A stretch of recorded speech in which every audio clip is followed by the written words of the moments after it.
Welcome to another video with Scruffy Tales. This will just be a short one as a reaction to some news that has come to our attention during the day.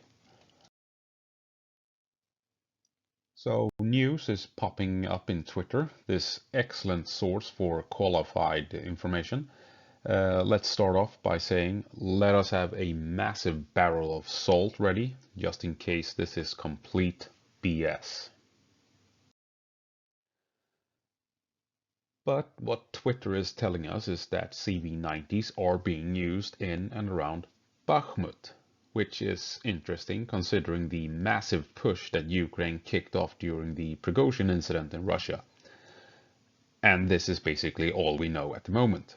Pictures have emerged on Twitter, as you can see, and people claim they have been taken in the Bakhmut region. Nothing about combat or anything like that at all. These new images show what we saw from the videos of the CV90's being transported. The vehicles are equipped with what appears to be Barracuda camouflage webbing. So what is this? What makes it special? Well, it's not ordinary camouflage by any means.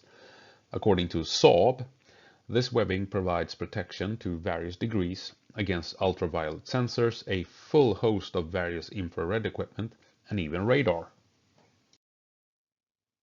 This gives the CV90's in Ukraine service a massive advantage versus technological means of detection. It makes it much more difficult for Russia to spot these vehicles, relying on thermals and other sensors. And with Russian vehicles completely lacking similar protective equipment, we can assume that in a head-on fight, the Russians are at a massive disadvantage. This does not mean that a CV90 is indestructible by any means.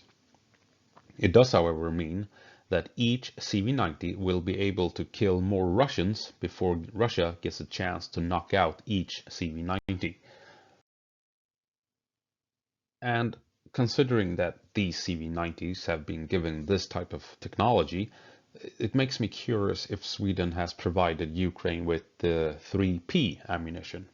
3P is a programmable ammunition type that allows the CV90 to engage various types of targets without the need to switch ammunition. Each round can defeat armor, each round can detonate to deal with infantry, each round can airburst to combat trenches and helicopters, even incoming missiles.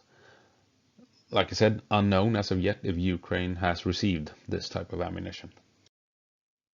It's also unknown if the Swedish main battle tank, the STRV-122, is deployed in the same area. We are still waiting for any rumors concerning its deployment. And if I'm not entirely mistaken, I believe Sweden requested of Ukraine to not use the Swedish vehicles for propaganda purposes, which will probably limit the amount of quality videos and images we might expect detailing these vehicles' actions on the battlefield.